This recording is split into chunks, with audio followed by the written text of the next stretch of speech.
네, 반갑습니다.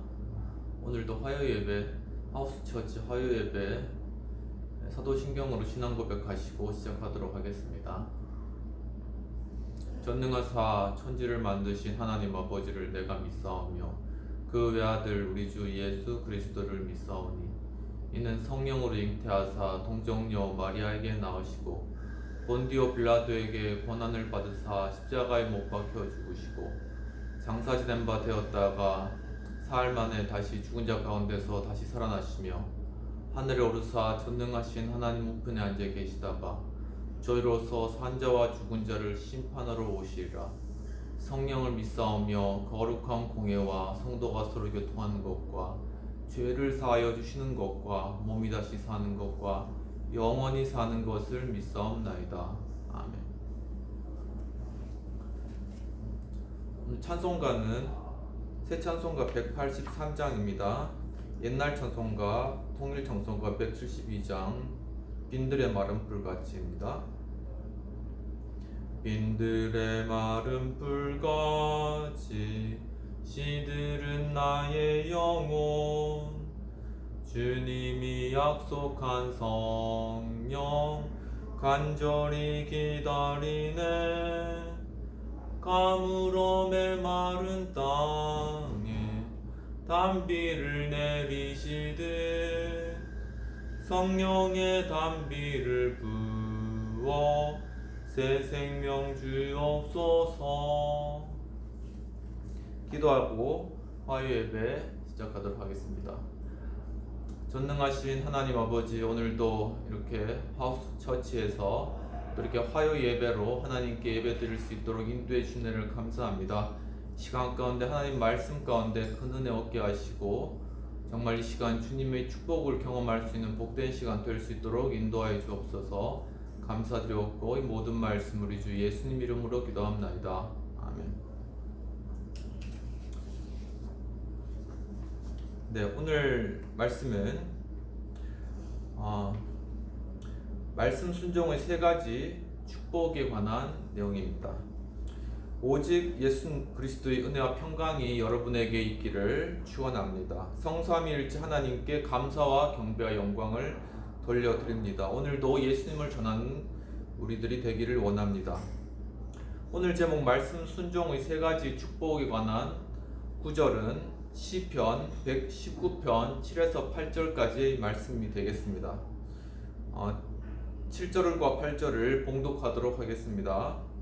여호와의 율법은 완전하여 영혼을 소성시키며 여호와의 증거는 확실하여 우둔한 자를 지혜롭게 하며 여호와의 교훈은 정직하여 마음을 기쁘게 하고 여호와의 계명은 순결하여 눈을 밝게 하시는도다.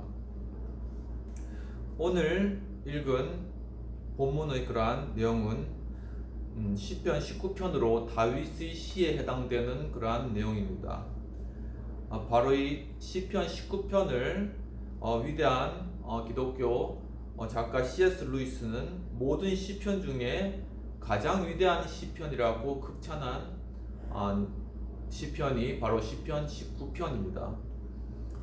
시편 19편의 구조는 1에서 6절까지가 하나님의 영광을 드러내는 그러한 구절로 되어 있고 7에서 10절까지가 하나님의 자기 계시에 관한 그러한 내용이 나타나 있습니다. 또 11에서 14절까지는 자연 만물의 영광 가운데서 영광 가운데서 나타난 하나님의 영광을 찬양하는 다윗의 기도가 되겠습니다. 오늘 본문의 내용은 다윗이 인도자를 따라서 부르는 노래가 되겠습니다. 즉 여호와의 율법의 완전함을 찬양하고 또한 확실함 그리고 정직함 그리고 순결함을 노래하는 시편이라고 할 수 있겠습니다. 오늘 그 축복으로 영혼이 소성되고 또한 지혜가 넘치며 또한 기쁨이 넘치고 또한 눈이 밝아진 그러한 하나님의 말씀 순종의 축복에 관하여서 다윗이 찬양하고 있는 그러한 내용이 되겠습니다. 바로 이것이 오늘 말씀 순종의 세 가지 축복에 관한 내용이 되겠습니다. 첫 번째로는 말씀을 순종함으로 인하여서 영혼이 소성케 된다라고 오늘 7절에서 말씀을 하고 있는 것입니다. 즉 우리 영혼이 새 힘을 얻는다는 그러한 의미입니다. 제 7절을 다시 읽어보면 여호와의 율법은 완전하여 영혼을 소성시키며 라고 하였습니다. 즉 율법의 완전함으로 말미암아 바로 말씀이 완전하기 때문에 우리의 영혼이 소성케 되어진다는 그러한 의미가 되겠습니다. 사랑하는 성도 여러분, 정말 여러분의 그러한 영혼은 과연 어떠한 상태에 있습니까? 그리고 저 스스로에게도 과연 나의 그러한 영혼은 과연 어떠한 상태에 있을까요? 이 시간 오늘 본문의 말씀을 통하여서 우리의 영혼이 소성케 되는 그러한 길들을 찾아보는 복된 시간 되기를 축원합니다. 오늘 본문에서 소성시키다 라는 그러한 것은 히브리어 원어로 모시밧이라는 그러한 원어의 그러한 음으로 읽혀지는 그러한 단어입니다. 바로 그 뜻은 전환시키다 라는 그러한 의미입니다. 즉 우리의 영혼이 낙심하거나 지쳐 있을 때 바로 다시금 기쁨과 즐거움으로 우리의 영혼을 전환시켜준다. 그러한 의미가 바로 영혼을 소성케 한다는 의미가 되겠습니다. 또 한 가지는 개조시키다 라는 그러한 의미가 있습니다. 즉 우리의 영혼이 무엇인가 잘못되어 있거나 또한 침체되어 있거나 잘못된 길로 갔을 때 그것을 바꾸고 개조하여서 올바른 길 그리고 바른 길로 영원한 길로 인도한다는 그러한 의미가 있는 것입니다. 또한 개종시키다 라는 의미도 있습니다. 즉 우리의 영혼이 하나님을 모르고 떠나서 영원한 사망 가운데 있을 때 바로 이 말씀이 우리의 영혼에 작용하여서 우리가 정말 예수 그리스도를 통한 영원한 생명을 얻도록 우리의 영혼을 개종시키는 그러한 역할을 한다는 것입니다. 바로 이런 말씀 축복의 세 가지 중에 첫 번째 축복으로는 바로 우리 영혼이 새 힘을 얻게 된다는 그러한 주제가 그러한 의미가 있는 것입니다. 오늘 이렇게 소성케 된다는 그러한 말씀은 또한 시편 23편 3절에 내 영혼이 소생케 되어 또한 의의 길로 인도받는다라는 그러한 말씀이 있습니다. 즉 바로 내 영혼이 이 소생케 되는 그러한 결과는 바로 내가 의의 길로 나아간다는 것입니다. 우리가 정말 우리의 영혼이 침체에 빠져 있을 때는 우리가 어디로 가는지 알지 못합니다. 그렇지만은 정말 우리의 영혼이 주님 말씀으로 힘을 얻으면 우리가 바른 길로 행할 수 있는 그러한 지혜가 생긴다는 그런 의미가 되겠습니다. 또한 요한복음 11장 25절에는 예수님께서는 부활이요 생명이니라고 말씀하셨습니다. 나는 곧 부활이요 생명이라고 예수님께서 말씀하셨습니다. 그렇기 때문에 바로 예수님께서 나를 믿는 자는 죽어도 살겠고 또 살아서 나를 믿는 자는 영원히 죽지 아니라고 말씀하셨습니다. 즉 바로 이 예수 그리스도 그분이 말씀이시고 그분을 통하여서 그분의 또 말씀을 통하여서 우리의 영혼이 또한 영원한 생명을 얻는다라는 그런 의미가 되겠습니다. 또한 에스겔서 18장 31절에 보면은 죄를 버리고 또한 마음과 영을 새롭게 한다는 그러한 내용이 나타나 있습니다. 즉 바로 우리의 영혼이 소성케 되기 위해서는 말씀을 통하여서 우리의 죄악을 깨닫고 그 죄악을 버리는 그러한 행동이 선행되어야 된다는 그러한 이야기입니다. 즉 말씀 순종의 세 가지 축복 중에 하나로 내 영혼이 소성케 되는 그러한 큰 축복이 있는 것입니다. 우리가 봄이 되면은 봄에 각종 그러한 싹이 나타나는 것을 볼 수 있습니다. 즉 바로 겨울에는 모든 잎이 떨어지고 곰, 개구리 이러한 동물들도 다 겨울잠을 자고 대지는 꽁꽁 얼어붙게 되는 것입니다.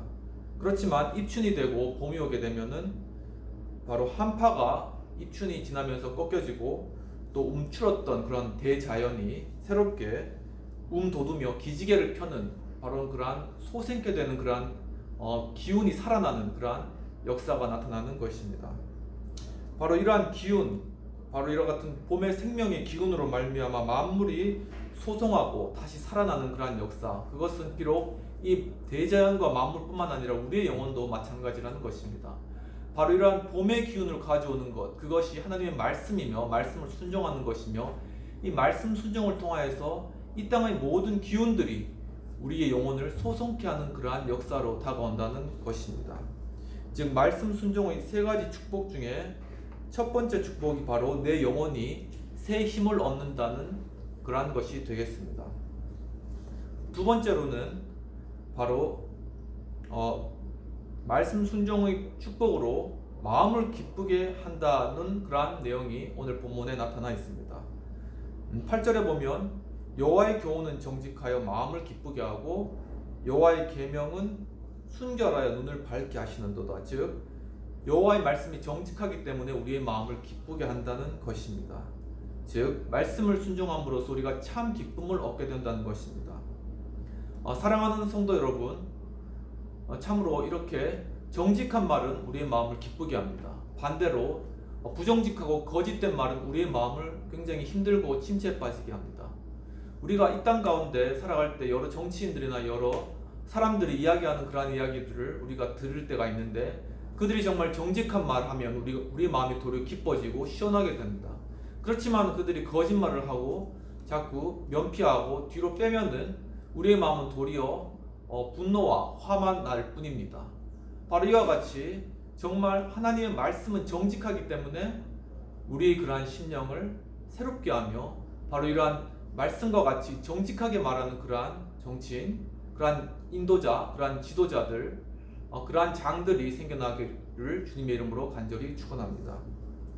바로 여기서 마음을 기쁘게 하다라는 그러한 것은 원어 모삼모헤라는 것으로 발음이 되는데, 곧 환호하다라는 그러한 뜻이 있습니다.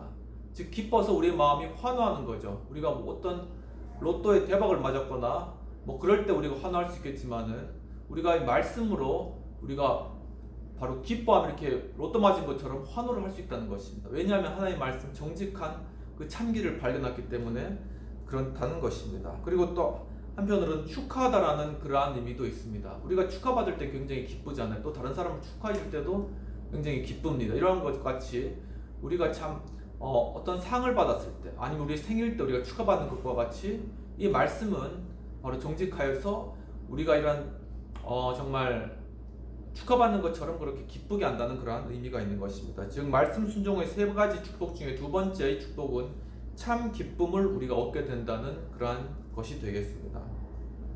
즉 이러한 기뻐함에 관하여서 우리 성경에서 나타나 있는 구절들을 살펴보면 스바냐 3장 17절에서 바로 주님께서는 우리에게 구원을 베푸시고 잠잠히 부르시고 기뻐하신다는 것입니다. 바로 그것이 바로 우리 주님의 마음에 있는 기쁨인 것입니다. 바로 예수 그리스도의 마음에 있는 그러한 기쁨인 것입니다. 바로 예수 그리스도께서는 바로 십자가의 고통이 굉장히 고통스럽고 어려운 그러한 길이었지만 하나님 아버지를 바라보며 또한 주님께서 맡겨주신 그 사명을 감당할 때 기쁨으로 그것을 감당하였다는 것입니다. 이와 같이 우리가 주님의 일을 할 때도 정말 기쁨으로 곧 자원하는 심령으로 하는 것이 하나님께 영광이 된다는 것입니다. 반대로 하기 싫고 정말 하기 싫은데 억지로 끌려가면서 그렇게 하는 것만큼 불쌍한 게 없고 안 돼 보이는 것이 없습니다. 우리가 정말 주님께서 주신 사명은 우리가 기쁘게 감당을 해야 되는데, 바로 그런 기쁘게 감당하고 자원하는 마음으로 감당하기 위해서는 바로 하나님의 말씀에 순종하는 것이 필요하다는 그런 의미가 되겠습니다. 또한 데살로니가전서 5장 16절에서는 바울이 데살로니가 교인들에게 바로 명령한 것이 항상 기뻐하라, 쉬지 말고 기도하라, 범사에 감사하라. 그래서 첫 번째 나오는 것이 항상 기뻐하라는 것입니다. 즉 우리가 기뻐하는 것은 우리가 어떤 사유가 있어서, 우리가 어떤 이유가 있어서 기뻐하는 것이 아니라 바로 하나님께서 우리에게 기뻐하라고 명령하셨기 때문에 우리가 기뻐해야 한다는 것입니다. 바로 기뻐하라는 그러한 하나님의 말씀이 있었기 때문에 우리가 거기에 순종해서 기뻐할 때 우리의 마음에 참 기쁨이 일어나며 또 우리의 삶의 문제가 해결되며 우리 이러한 기쁨으로 말미암아 우리의 삶의 생동력과 그런 활기가 다시금 샘솟는다는 것입니다. 이와 같이 하나님의 말씀은 바로 우리에게 기쁨을 가져다 준다. 말씀 순종의 세 가지 축복 중에 두 번째 축복은 바로 참 기쁨을 준다는 것입니다. 바로 얼마 전에 이렇게 조선일보에 8월 24일 날 이런 그런 기사가 난 적이 있습니다. 일본의 아자부 대학 수의학과 교수 중에 기쿠스이 다케후미라는 교수가 있습니다. 굉장히 이름이 길죠. 잘 발음하기 힘든데 아마 일본인들은 금방 발음할 수 있을 것 같습니다. 근데 그 교수가 이제 그 반려견을 연구하면서 한동안 이제 보지 못했던 그러한 보호자를 이 반려견이 만나게 되면 그 눈에 눈물이 고이는 것을 발견한 것입니다. 바로 그 눈물을 계속 연구하다 보니까 바로 사랑 또는 애착 호르몬이라고 알려진 바로 옥시토신이 거기에 작용을 한다는 것을 발견하게 되었습니다. 그래서 바로 8월 22일 생물학 저널 커런트 바이올로지에 이러한 사실을 기재하였습니다. 그러니까 어떻게 그것을 알게 되었냐면 구스이 교수가 자신의 스탠더드 푸드를 이렇게 기르다가 정말 그 기르고 있는데 이 스탠더드 푸들이 새끼를 낳은 거예요. 근데 그 새끼를 낳자 이 스탠더드 푸들이 눈물을 흘리는 겁니다. 그것을 보고 이것이 정말 기쁨의 그런 눈물이 아닐까 해서 그것을 연구한 겁니다. 이런 것처럼 이렇게 동물도 기뻐서 이렇게 눈물을 흘리는데 정말 우리도 바로 이렇게 기쁨의 눈물을 우리가 흘릴 수 있는 그런 사람이 되어야 되겠다는 그런 것입니다. 그것을 위해서 우리가 말씀을 읽을 때 이런 것이 가능하다는 것입니다. 저도 정말 이렇게 정말 젊었을 때 이사야의 그러한 말씀들을 이렇게 꾸준히 읽으면서 또 고난받는 종의 그러한 말씀을 읽다가 굉장히 감명을 받고 눈에 눈물이 굉장히 난 적이 있습니다. 바로 그러면서 내 죄를 통회하고 회개하면서 마음이 밝아진 적이 있는데 바로 이 눈물이라는 것, 회개, 참회, 그리고 이 통곡의 눈물이라는 것이 바로 우리에게 우리 마음의 죄를 씻고 우리가 죄인인 것들을 인정하게 하며 겸손하게 해서 우리가 우리의 눈에 그러한 눈물을 씻고 정말 기쁨의 마음으로 그리고 기쁨의 얼굴로 우리가 변화할 수 있는 그러한 매개가 된다는 것입니다. 그렇기 때문에 여러분 결코 우는 것을 부끄러워하지 마십시오. 저도 어렸을 적에 제 부모님으로부터 이렇게 울면 약해 보인다고 울지 말라는 이야기를 워낙 많이 들었는데 결코 그것이 아니라 우리는 많이 울고 많이 통곡하고 많이 이렇게 우리가 눈물을 흘렸을 때 우리 마음의 죄악조차 깨끗하게 씻겨지고 슬펐던 우울했던 감정들도 깨끗하게 다 씻겨지고 정말 우리 마음이 기쁘게 다시금 변화될 수 있는 그런 치료약이기 때문에 꼭 어떤 동기가 생겼을 때 눈물을 흘리고 눈물이 안 나면은 안약이라도 사가지고 억지로 한번 흘려보세요. 그러다 보면은 정말 마음이 기뻐지는 그러한 일들이 생겨날 테니까는 꼭 한번 눈물을 흘려보시기 바랍니다. 그리고 세 번째로 오늘 말씀에 하나님의 말씀을 순종하는 축복으로는 바로 눈을 밝게 한다는 것입니다. 좀 전에 말씀드렸듯이 이렇게 눈물을 통하여서 우리 눈을 씻어내면 우리 눈이 밝아지고 진리를 깨닫게 된다는 그런 의미가 되겠습니다. 즉 우리의 말씀에 순종함으로 우리의 눈이 열려 믿음의 눈이 열려서 참 진리를 보게 된다는 그런 것이 되겠습니다. 8절을 다시 한번 읽어보면 여호와의 교훈은 정직하여 마음을 기쁘게 하고 여호와의 계명은 순결하여 눈을 밝게 하시는도다 라고 말씀했습니다. 사랑하는 성도 여러분, 이와 같이 주님의 말씀은 우리가 우리 마음 가운데 정말 우리 영혼에 그러한 정말 우리 영혼을 소성케 하고 그리고 그 다음에 우리 영혼에 참 기쁨을 가져다주고 그 다음에는 우리가 눈물을 통하여서 정말 우리의 모든 죄악을 씻어내고 난 다음에는 우리의 영안을 우리의 믿음의 눈을 열어서 정말 참 진리를 바라볼 수 있게 한다는 그러한 의미가 되겠습니다. 여기에서 오늘 본문에서 밝히다라는 것은 히브리 언어로 모이라라는 그러한 뜻입니다. 즉 계몽하다라는 그런 의미가 있습니다. 즉 바로 주님 말씀은 우리로 깨닫게 하고 또한 주님 말씀이 순결하기 때문에 우리 마음 가운데 이렇게 다가오면은 우리가 참 진리를 깨닫게 된다는 것입니다. 즉 순결하신 예수 그리스도의 그 말씀이 이렇게 다가왔을 때 우리의 마음 가운데 참 깨달음이 일어나고 우리를 계몽시킨다는 것입니다. 또한 우리의 이러한 변화들은 비단 우리 개인만에 이르는 것이 아니라 우리 개인이 합쳐진 이 사회도 계몽을 시킬 수 있는 그러한 원동력이 된다는 그런 것입니다. 그래서 바로 우리 한국의 초대교회, 한국의 초기 그런 교회에서도 계속 이렇게 선교사들이 말씀을 가르치고 그래서 그 다음에 했던 것들이 또한 그들에게 말씀을 가르치면서 다른 학문을 가르치면서 그들을 계몽하는 이러한 계몽 운동들이 많이 일어났다는 것입니다. 그래서 바로 그런 것이 근대화의 그런 기초가 된 것이죠. 또한 밝히다라는 것은 깨우치다라는 그런 의미가 있습니다. 즉 같은 그런 의미인데 즉 바로 이렇게 말씀을 우리가 순종함을 통해서 말씀을 깨닫게 되는 그런 역사가 있습니다. 우리가 거기서 한 가지 중요한 포인트는 뭐냐면은 우리가 말씀이 이해되지 않을 때도 있습니다. 그리고 마음 가운데 말씀을 거부하고 싶은 마음이 들 때도 있습니다. 왜냐하면 우리 마음 가운데 어둠이 있고 또한 순종하지 못하는 그러한 마음이 있기 때문입니다. 그때는 우리가 바로 믿음의 한 발자국을 내딛을 필요가 있습니다. 즉 하나님 말씀을 그냥 믿음으로 받아들이고 그것을 우리가 순종하게 되면은 그때 바로 우리 눈이 열리면서 무엇이 진리인지 무엇이 참인지가 깨닫게 되어주는 그러한 놀라운 역사가 일어나는 것이 되겠습니다. 그래서 오늘 말씀 순종의 세 가지 축복 중에 세 번째 축복으로 바로 믿음의 문이 열린다는 그러한 것입니다. 즉 이렇게 오늘 말씀을 순종함으로 우리 눈이 열리는 그러한 것은 즉 우리 눈이 밝게 되는 것, 우리가 밝혀지고 깨우쳐지는 그러한 것은 이사야 50장 4절에 나타나듯이 정말 학자의 혀로 정말 시편 기자는 계속 주님께서 나에게 학자의 혀를 주사 아침마다 깨우치고 공고한 일을 도와줄 수 있도록 해주시기를 간구하였습니다. 이처럼 바로 주의 말씀은 우리의 눈을 열어서 참 진리를 보게 하고 그것을 깨닫게 하며 그리고 그것을 또한 다른 사람들에게 학자와 같이 그들에게 가르쳐 줄 수 있는 바로 그러한 우리가 되어야 된다는 것입니다. 그래서 정말 해외 미국의 유수한 대학들 하버드대, 예일대 뭐 그런 대학들이 다 사실 선교사들이 다 세운 대학이고 기독교 정신에 입각해서 다 세워진 그러한 대학들입니다.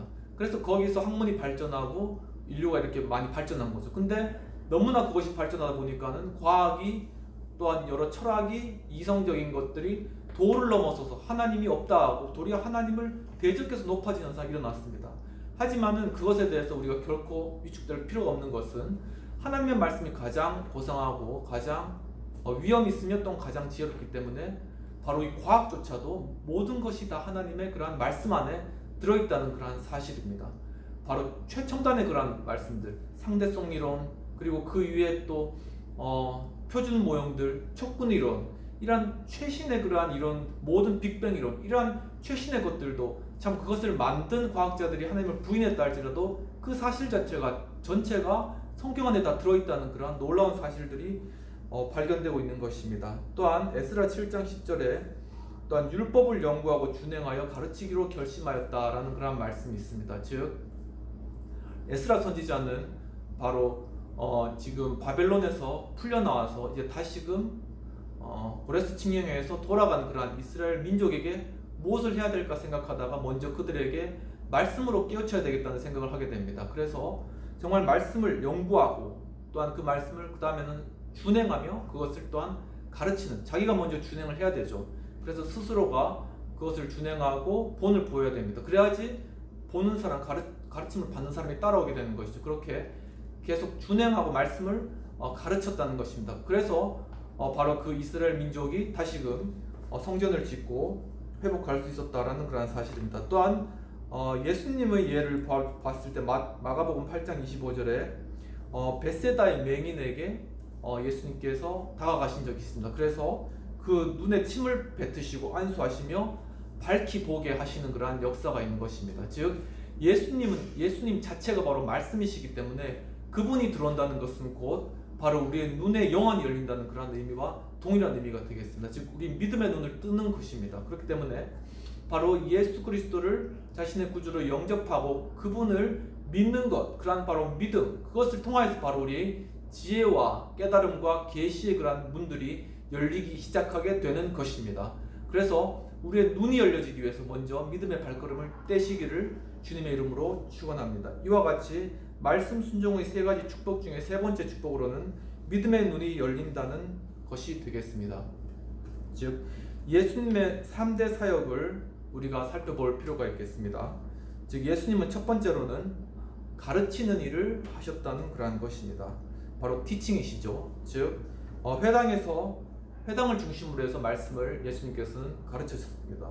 그런데 그 말씀이 마치 권위 있는 자와 같았다라는 그러한 말씀을 마가복음 1장 21에서 28절까지 하고 있습니다. 그리고 바로 그 말씀의 권위로서 귀신을 내어쫓는 역사가 나타나지고 있는 것입니다.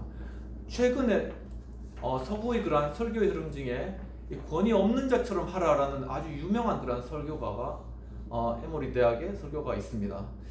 그런데 그 자신의 모든 권위를 포기하고 이야기식으로 전달하라는 거죠. 그것이 하나의 그러한 설교의 방법으로 전 세계를 풍미했던 그러한 방법입니다. 귀납법식 설교 방법입니다. 그렇지만 바로 오늘 말씀 가운데 예수님께서 보여주셨듯이 예수님께서 귀신을 내어 쫓을 수 있었던 그러한 원인은 바로 이 말씀을 가지고 말씀의 권위로서 귀신에게 명하였기 때문에 귀신이 쫓겨난 역사가 나타난 것입니다. 이와 같이 우리가 우리의 강단에서 말씀을 선포할 때는 정말 이 예수님의 권위를 우리가 받았다는 사실을 가지고 말씀을 힘있게 선포할 때 정말 우리의 어떤 말이 재주가 아니라 성령의 능력으로 귀신이 쫓겨가며 병이 치유되며 또한 병든 자가 낫고 안진미가 일어나고 눈먼 자가 눈 뜨며 정말 경제적으로 가난한 자가 부욕해 되고 정말 막힌 자가 뚫려지는 그런 놀라운 역사가 이루어지는 것입니다. 그것은 우리의 말의 재주나 지혜가 아니라 성령이 나타나는 것 능력으로 이루어지는 것이기 때문에 말씀의 권위를 가지고 선포하는 것은 결코 포기해서는 되지 않는 것이라는 것입니다.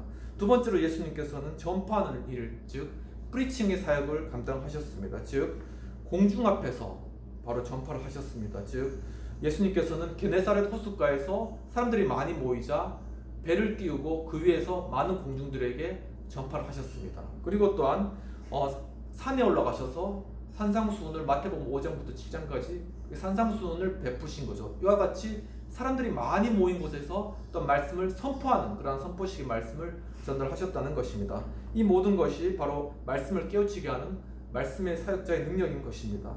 바로 지금 우리 시대는 과거에는 우리 여의도에 여기 바로 여기 하우스처지고 바로 옆에 가면 그 여의도 공원이 있죠. 거기에 이제 예전에는 공원이 없었고 여의도 광장이었죠. 거기에 이제 빌리그람 목사님이 미국에 오셨을 때 100만 명 되는 수많은 사람, 머리도 못 살려요. 그냥 싹 다 깔렸어. 무슨 개미 같아.